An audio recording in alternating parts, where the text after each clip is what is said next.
네, 지금 우리가 살펴보고 있는 이 갈라디아서는요, 일반적으로 신학자들 그리고 연구하는 모든 사람들이 이야기하기로는 바울의 1차 전도여행이 끝나고 그 다음에 사도행전 15장에 있었던 예루살렘 공의회가 일어난 그 시기쯤에 적혀진 편지다라고 이야기를 합니다. 이 예루살렘 공의회, 사도행전 15장에 나오는 이 예루살렘 공의회의 주요 쟁점은 무엇이었냐면 이방인들에게도 유대인의 율법을 그대로 적용해야 하는가가 바로 중요 쟁점이었습니다. 이방인들에게 할례를 행하고 모세 율법을 지키게 해야 된다라고 말하는, 그래서 유대인 전부가 그리스도인일 수는 없지만 적어도 그리스도인이라면 유대인처럼 되어야 한다고 주장하는 그런 사람들이 있었습니다. 그리고 그와 반대로 바울과 바나바처럼 이방인들에게 복음을 전하고 그들이 그 복음을 받아들이는 그 모습을 보았던 사람들, 그들은 오직 예수 그리스도를 믿는 믿음으로 말미암아 구원을 얻는다라고 주장하는 사람들이 있었습니다. 이들 사이의 논쟁은 계속되어 왔고 그 논쟁들로 인해서 교회 안에는, 초대교회 안에서는 여러 견해들이, 그리고 그것을 견해들을 이야기하는 것을 넘어서 분열을 초래할 것 같이 그렇게만 되는 상황들이 계속 이루어졌기에 이제 교회는 뭔가 통일된 의견을 내야겠다라고 생각했고, 그래서 모이게 된 것이 예루살렘 공의회입니다. 그리고 그 예루살렘 공의회에서 내린 결론이 이것이었습니다. 사도행전 15장 11절인데요. 그러나 우리는 그들이 우리와 동일하게 주 예수의 은혜로 구원받는 줄을 믿노라 하니라. 그러니까 우리가 읽고 있는 이 갈라디아서의 말씀은 이 예루살렘 공의회의 결정, 우리가 더 이상 율법이나 어떤 행위가 아니라 그리스도를 믿는 믿음으로 그 은혜로 구원받는 줄을 믿는다라는 고백이 나오기 전에 계속되는 논쟁 가운데 쓰여졌던 편지임을 우리는 기억해야 됩니다. 그렇게 이 논쟁의 한가운데서 쓰여진 책이 갈라디아서이고, 그래서 갈라디아서는 그 논쟁의 내용들을 계속해서 다루어 가고 있습니다. 특별히 오늘 2장의 말씀에서 그 내용들을 주요하게 다루고 있죠. 사실 이러한 논쟁이 어느 정도 이해는 되기도 합니다. 왜냐하면 유대인들 입장에서는 이 유대 율법이 그들의 평생에 너무나 당연한 일이었기 때문입니다. 수천 년 동안 이어져 내려오는 전통이었고, 또 초대교회 당시에 처음에 이제 예수님의 부활하심 이후 마가다락방의 성령 강림 사건, 그리고 복음이 전해질 때를 보면 예루살렘에서 그 일이 일어났기에 대부분의 그리스도인들은 대부분의 유대인들이었습니다. 그러니까 그들의 입장에서는 그리스도인이라면 당연히 유대인들처럼 정결한 음식을 먹고 그리스도인이라면 당연히 할례를 받아왔던 것이었습니다. 그런데 이제 스데반의 죽음으로 인해서 사람들이 박해를 받고 흩어지기 시작하면서 복음이 유대인들 밖으로 흘러나가기 시작합니다. 대표적으로 빌립이 사마리아 땅에서 가서 복음을 전하는 일이 있죠. 에디오피아 내시에게도 전하고요. 그래서 사마리아 땅에 성령이 임하는 사건이 일어났습니다. 또 어떤 사건이 있었나요? 베드로가 욥바에서 환상을 보고 고넬료, 이방인 백부장 고넬료에게 가서 복음을 전하고 그곳에 성령이 임하는 그런 사건이 있었습니다. 그리고 그곳에 있었던 일들을 베드로는 예루살렘에 가서 보고를 하죠. 그 예루살렘에 가서 베드로가 한 보고, 그리고 그것을 들은 예루살렘에 있었던 사람들이 사도행전 11장에서 이렇게 고백하는 것을 우리는 봅니다. 그런즉 하나님이 우리가 주 예수 그리스도를 믿을 때에 주신, 죄송합니다. 제가 오타를 낸 것 같네요. 네, 제가 말씀을 읽겠습니다. 그런즉 하나님이 우리가 주 예수 그리스도를 믿을 때에 주신 것과 같은 선물을 그들에게도 주셨으니 내가 누구에게 하나님을 능히 맡겠느냐 하더라. 이것이 베드로의 고백이었고 그곳에 모인 사람들의 고백이었습니다. 하지만 이런 고백이 있었음에도 불구하고 18절에 그들이 이 말을 듣고 잠잠하여 하나님께 영광을 돌려 이르되 그러면 하나님께서 이방인에게도 생명을 얻는 회개를 주셨도다 하니라. 이것이 예루살렘 교회의 고백이었죠.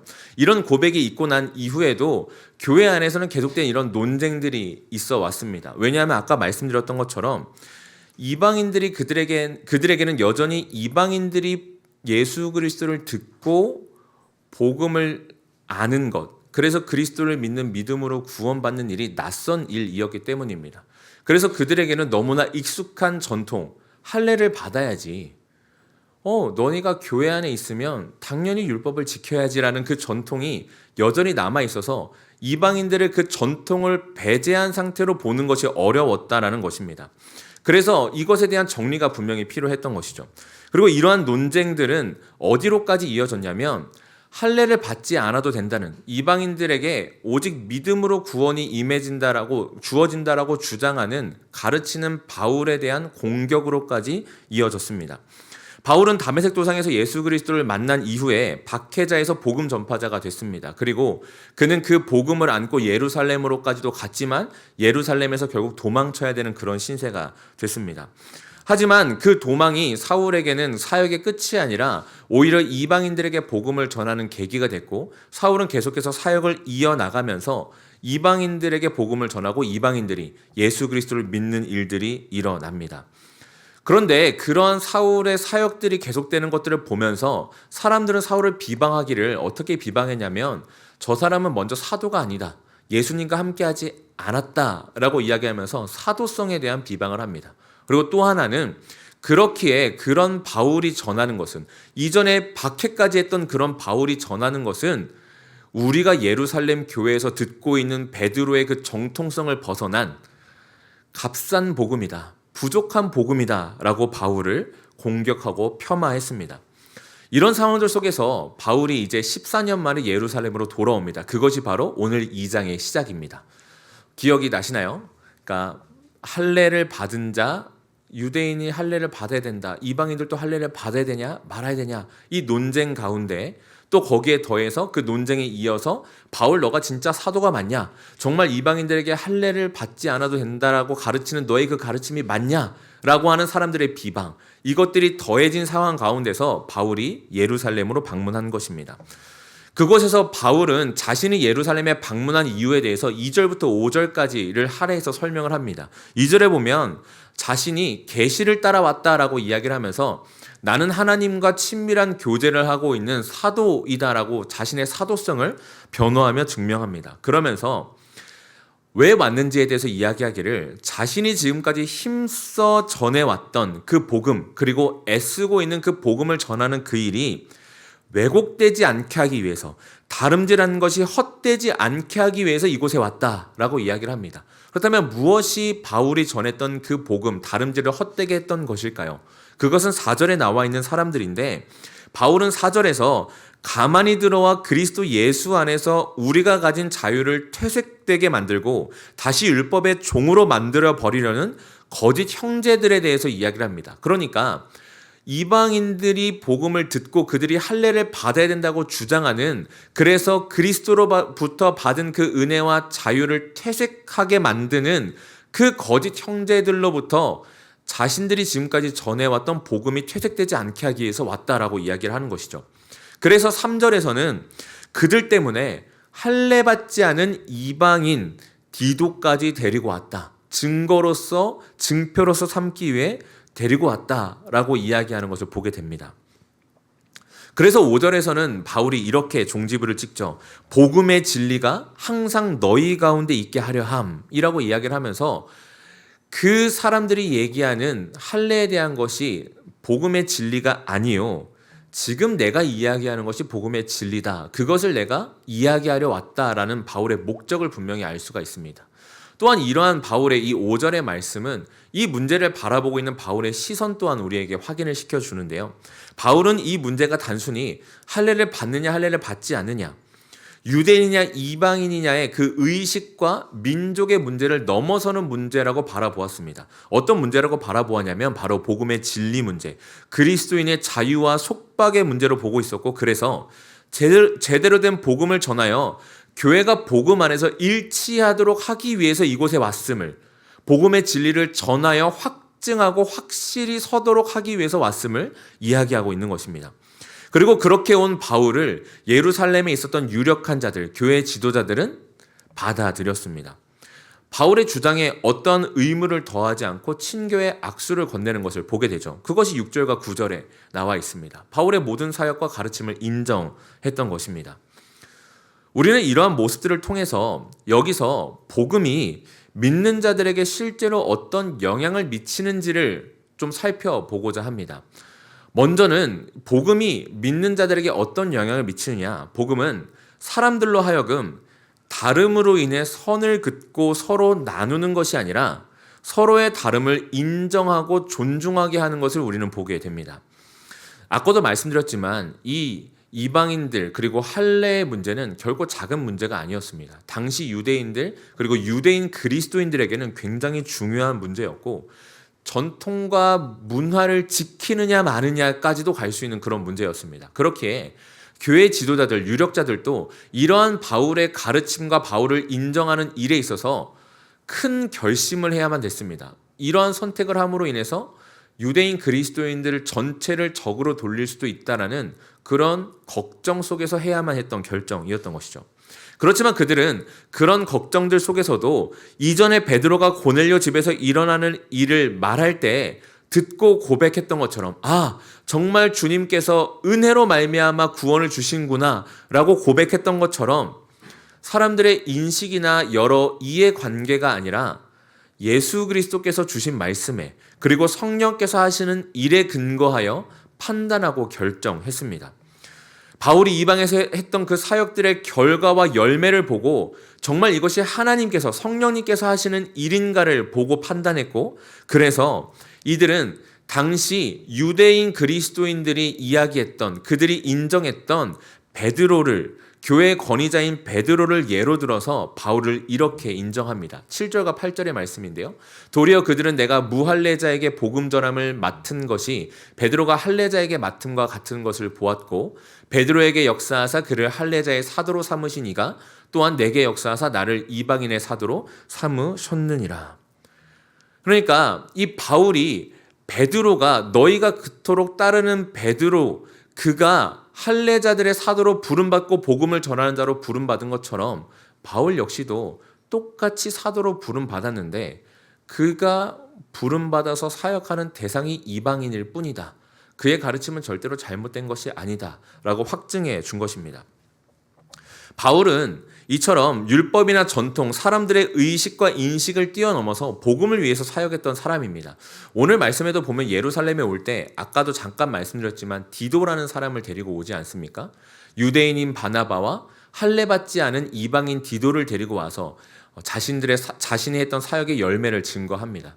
그런데 재미있는 것은요, 이 디도를 정말 아들처럼 바울이 아꼈는데 바울이 또 아들처럼 아꼈던 또 한 명의 사람이 있습니다. 그 사람은 바로 디모데이죠. 이 디모데도 디도와 마찬가지로 이방인이었습니다. 그의 어머니는 유대인이었고 아버지는 헬라인이었는데요. 근데 바울은 이 디모데에게는 할례를 받게 하는 것을 우리는 보게 됩니다. 2차 전도 여행 때 있었던 일인데 사도행전 16장 3절의 말씀입니다. 바울이 그를 데리고 떠나고자 할새 그 지역에 있는 유대인으로 말미암아 그를 데려다가 할례를 행하니 그 사람들이 그의 아버지는 헬라인인 줄 다 알미러라. 우린 여기서 질문이 생기죠. 왜 디도는 억지로 할례를 받지 않겠다고 했는데 디모데에게는 할례를 받도록 하는 것일까? 바울은 거기에 있어서 분명하게 이유를 이야기합니다. 왜냐하면 바울이 디모데와 함께 사역해야 될 대상이 바로 유대인들이었기 때문이다 라고 이야기를 합니다. 유대인들에게 반발을 사지 않기 위해서 유대인들이 바울과 디모데가 전하는, 특별히 이 디모데가 전하는 그 복음에 있어서 거부감이 없이 잘 받아들이도록 하기 위해서 디모데가 할례를 받도록 했다라는 것입니다.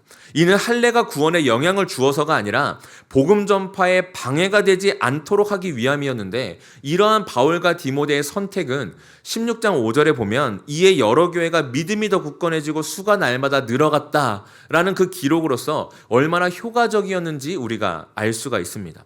바울은 이방인이 할례를 받지 않아도 된다며 그것에 대해서 그토록 강하게 주장했던 사람입니다.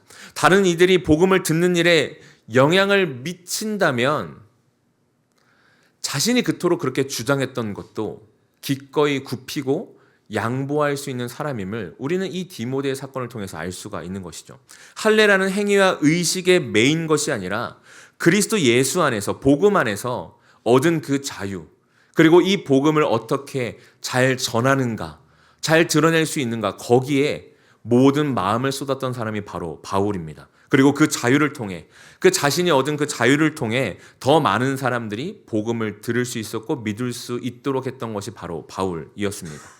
이처럼 그리스도의 복음은 우리를 묶어두는 것이 아니라 우리를 자유케 합니다. 우리가 무엇을 함으로 구원을 얻기에 그 규율과 행위에 묶여 있도록 하는 것이 아니라 우리가 은혜로 자유를 얻었기에 기쁨과 감사로 주신 말씀과 규율에 기꺼이 순종하도록 하는 것, 그것이 복음의 능력입니다. 그래서 복음이 주는 그 자유 안에서 더욱더 빛을 바랍니다. 눈에 보이는 것들로 사람을 판단하고 정죄하지 않게 하고 그가 믿는 그리스도와 그와 함께 하시는 하나님을 바라보게 하므로 그리스도 안에서 다름을 인정하고 존중하게 하는 것이 복음의 힘인 것입니다. 그리고 그를 통해서 놀랍게도 그리스도를 믿는 믿음 안에서 그 다름을 뛰어넘어 하나가 되게 하는 것, 그것이 복음이 가진 힘이요 복음을 가진 자들이 그 삶에서 실제적으로 해나가는 맺게 되는 열매인 것입니다. 이렇게 예루살렘 교회의 지도자들이 바울과 디도를 인정하고 받으면서 이방인들이 할례를 받지 않아도 된다라고 이야기를 했지만 아까도 계속해서 말씀드렸던 것처럼 이 문제는 유대인들이 단번에 받아들일 수 있는 그런 쉬운 문제는 아니었습니다. 그래서 이 문제는 계속해서 교회 안에 반복이 되는데요. 이에 대한 대표적인 예가 갈라디아서 2장 11절부터 등장하는 베드로가 안디옥에서 있었던 그 사건입니다. 베드로는 이방인 고넬료를 만나러 가면서 하나님께서 내가 속하지 않다고 한 것을 너가 속하다고 하지 말라, 속되다고 하지 말라라고 하신 그 음성을 들었습니다. 그리고 그 이전까지 이방인들과 같은 자리도 하지 않고 식사도 하지 않았던 베드로가 그 고넬료의 사건을 경험한 이후로는 이방인들과 함께 식탁에 앉아 그들과 식사를 하고 교제를 하기 시작합니다. 안디옥에서도 그렇게 이방인들과 그가 늘 했던 것처럼 식사를 하고 교제를 하고 있었죠. 근데 그러다가 베드로가 예루살렘에서 사람들이 온다는 소식을 듣고서는 황급히 그 자리를 피하게 됩니다. 갈라디아서 2장 12절의 말씀인데요.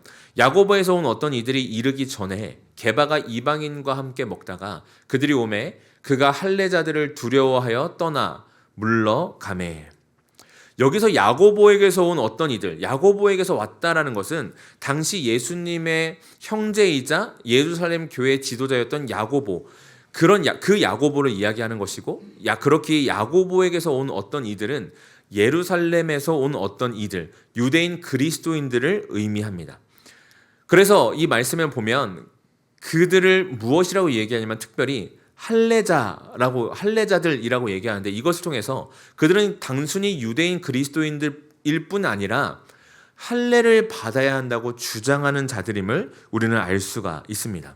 그리고 그들이 온다는 얘기를 듣고 베드로는 어떻게 합니까? 두려워 떨며 식사를 하다 멈추고 자리를 일어나 떠나 버립니다. 그렇다면 우리는 여기서 질문이 하나 생기죠. 베드로는 무엇을 두려워했던 것일까요? 아마도 그는 자신이 이방인들과 함께 식사했다는 그 사실이 예루살렘에 전해짐으로 말미암아 유대의 율법을 중요하게 생각하는 그 유대인 그리스도인들, 이방인들의 구원에 회의적으로 생각하는 그 사람들로부터 비방받을 것을 두려워했던 것 같습니다. 그래서 베드로는 그 자리를 떠났고, 이러한 베드로의 선택은 꽤나 큰 파급력으로 주변에 전해집니다. 가장 먼저는 안디옥에 있었던 교인들이 상처를 받았습니다. 유대인과 이방인, 할례인과 무할례자 상관없이 오직 그리스도를 믿는 믿음으로 말미암아 구원을 받는다라고 베드로가 그렇게 가르치고 이야기를 했는데, 그런 베드로의 가르침과 이야기는 신뢰를 잃게 되었고, 당시 안디옥 교회에 있었던 이방인 그리스도인들은 그 마음에 상처를 받았습니다. 또한 이 베드로는 이러한 행동으로 말미암아 예루살렘에서 온 이들 앞에서 자신의 안위를 위해 거짓말을 한 사람이 되었습니다. 이에 대해서 13절에서는 이렇게 얘기를 하는데요. 남은 유대인들도 그와 같이 외식함으로 바나바도 그들의 외식에 유혹되었느니라. 성경은 그러한 베드로의 선택을 외식이라고 이야기를 합니다. 그가 이방인들과 함께 식사하다가 자신의 어떠한 평판을 위해서 그 자리를 피함으로 거짓을 행한 것이기에 외식이라고 이야기를 하는 것이죠. 그리고 그러한 선택은 남은 유대인들도 베드로와 똑같이 하게 했습니다. 심지어 바울과 함께 이방인 선교에 앞장섰던 바나바 역시도 베드로와 마찬가지로 외식에 유혹되도록 했던 것이 베드로의 선택이었습니다. 그리고 이러한 이야기는 14절과도 함께 보아야 되는데요. 14절에서 바울은 이렇게 얘기합니다. 그러므로 나는 그들이 복음의 진리를 따라 바르게 행하지 아니함을 보고 모든 자 앞에서 게바에게 이르되 네가 유대인으로서 이방인을 따르고 유대인답게 살지 아니하면서 어찌하여 억지로 이방인을 유대인답게 살게 하려느냐 하였노라. 이렇게 이야기를 합니다. 즉 바울이 이렇게 얘기하는 겁니다. 베드로에게 자신은 너는 유대인답게 살지 않으면서 어찌 억지로 이방인들에게 유대인답게 살게 하려느냐라고 묻는 것이죠. 이것은 너도 유대인의 율법을 다 지키지 못하면서 왜 이방인들에게 율법을 지키게 하느냐, 율법의 멍에를 지게 하느냐라고 하는 이야기고, 이러한 베드로의 모습은 아까도 말씀드렸던 것처럼 외식임을, 그럴싸한 모습을 취하는 외식이요 위선임을 우리에게 알려줍니다. 그리고 여기서 우리는 복음이 믿는 자들에게 미치는 두 번째 영향력에 대해서 생각해 보게 됩니다. 그것은 무엇이냐? 바로 그리스도를 믿는 믿음 안에서의 책망은 받은 은혜를 다시 기억하도록 하는 데 목적이 있다라는 사실을 깨닫게 됩니다. 이러한 베드로를 향해서 바울이 책망을 합니다. 근데 그 책망의 내용이 이렇습니다. 15절과 16절인데요. 우리는 본래 유대인이요 이방 죄인이 아니로되 사람이 의롭게 되는 것은 율법의 행위로 말미암음이 아니요 오직 예수 그리스도를 믿음으로 말미암는 줄 알므로 우리도 그리스도 예수를 믿나니 이는 우리가 율법의 행위로서가 아니고 그리스도를 믿음으로써 의롭다함을 얻으려 함이라. 율법의 행위로서는 의롭다함을 얻을 육체가 없느니라. 쉽게 얘기하면 바울이 베드로에게 이렇게 얘기하는 겁니다. 우리가 받은 구원이 유대인이 가지고 있는 율법이나 혈통이 아니란 것을 이미 우리가 예루살렘에서 같이 확인하지 않았습니까? 그런데 왜 다시 그 확인한 바를 뒤집어 엎습니까? 왜 다시 유대인의 혈통이나 유대인이 하고 있는 율법의 구원의 근거를 두고 있는 겁니까? 라고 바울이 확인하는 겁니다.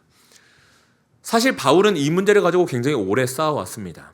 그리고 이 문제에 대해서 이방인들이 할례를 받지 않아도 된다라는 이 사실, 오직 믿음으로 구원받는다는 이 사실을 인정받기 위해서 오랜 시간 노력해왔습니다. 그렇기에 베드로의 이 모습에 가장 많이 실망한 사람이 아마도 바울이었을 겁니다. 그래서 바울은 감정적으로 대처할 수도 있었겠죠. 야, 너 때문에 모든 것이 다 수포로 돌아갔어. 아니, 어떻게 사도라는 사람이 이 모든 것들을 다 이렇게 수포로 만들 수가 있어. 이렇게 외식하며 우리가 함께 본 그 일치를, 특별히 당시 예루살렘 교회 지도자잖아. 근데 어떻게 이렇게 할 수 있어? 바울은 그렇게 격분하며 베드로에게 따질 수도 있었을 것입니다. 하지만 바울은 그렇게 하지 않았습니다. 바울은 어떻게 했느냐? 베드로에게 이전에 했던 우리가 이전에 우리가 예루살렘에서 나눴던 그 대화를 기억하라라고 이야기를 합니다. 복음의 진리를 기억하라라고 이야기하는 것이죠. 그가 무엇을 잘못했는지를 말하기 이전에 그의 행위를 지적하며 왜 그 자리에서 떠났어? 너가 그렇게 함으로 말미암아 얼마나 많은 사람들이 피해를 봤는데 너가 그렇게 해도 되는 거야? 그렇게 얘기한 것이 아니라 그가 받은 은혜와 사랑을 당신이 잊었군요. 당신이 받은 그 복음의 진리를 잊었군요. 우리가 나눴던 그 대화, 그 은혜의 감격을 잊었군요. 그것을 기억하십시오. 그것을 기억하고 되돌아보십시오. 라고 이야기하고 있는 것입니다. 우리는 본성적으로 율법을 다 온전히 지킬 수 없습니다. 죄를 더 사랑할 수밖에 없는 그런 존재이죠. 그래서 우리의 행위의 구원의 근거를 두면 자꾸 죄책감에 빠져 허덕일 수밖에 없습니다. 그렇기에 우리에게는 하나님의 은혜가 필요합니다. 구약에서 율법을 주신 이유가 그것 아닙니까? 율법은 우리가 스스로 구원에 이룰 수 있다는 희망을 주고 우리가 달성해야 될 목표점이 아닙니다. 우리가 얼마나 죄인인지를 발견하는 도구이며 그렇기에 우리 인생 가운데 우리 스스로 하는 것이 아니라 하나님의 은혜가 하나님이 반드시 필요하다는 사실을 깨닫게 하는 통로입니다. 그렇기에 우리는 우리가 누군가를 책망한 일이 있거나 또 우리 스스로 책망을 받을 만한 일이 있을 때 우리는 우리가 무엇을 잘못했지?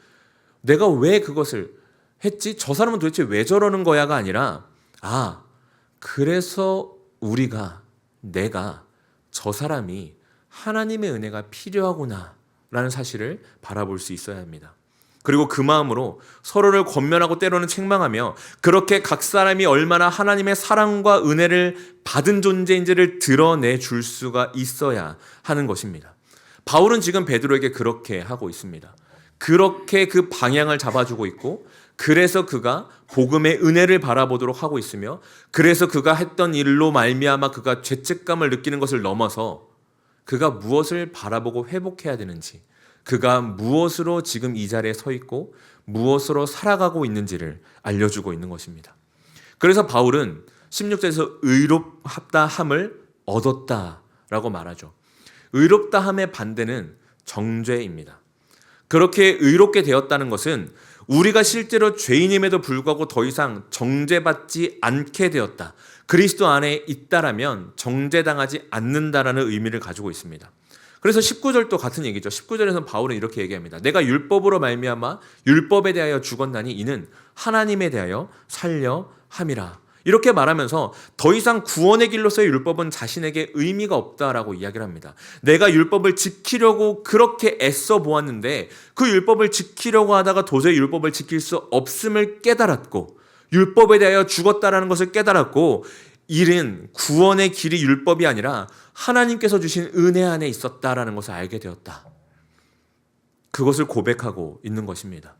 그래서 더 나아가 바울은 우리가 너무나 잘 알고 있는 유명한 20절의 고백을 하기에까지 이릅니다. 내가 그리스도와 함께 십자가에 못 박혔나니 그런즉 이제는 내가 사는 것이 아니요 오직 내 안에 그리스도께서 사시는 것이라. 이제 내가 육체 가운데 사는 것은 나를 사랑하사 나를 위하여 자기 자신을 버리신 하나님의 아들을 믿는 믿음 안에서 사는 것이라. 복음을 듣고 믿음을 마음에 품은 그 사람들은 행위를 통하여 구원이라는 도저히 닿을 수 없는, 오히려 그를 통해 다른 이들을 정죄하고 스스로 죄책감에 파묻히게 하며 하나님과 더 멀어지게 만드는 그런 삶을 살지 않는 자들입니다. 복음을 알고 믿으며 그것을 마음에 품은 자의 삶은 나를 사랑하사 나를 위하여 자기 자신을 버리신 그 예수 그리스도를 믿는 믿음으로 그로 인해 얻은 자유를 기억하며 그 그리스도를 위한 삶, 그 그리스도를 닮아가는 삶을 살게 됩니다.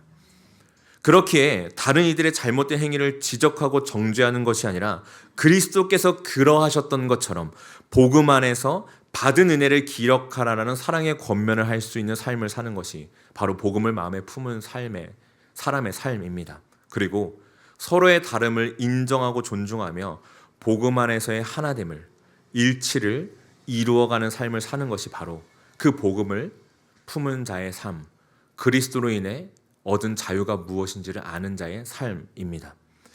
그리스도인인 우리는 이 사실을 반드시 기억해야 됩니다. 그래서 바울은 2장의 마지막에 우리에게 굉장히 무거운 이야기를 하며 2장을 마무리하죠. 21절에서 이렇게 얘기합니다.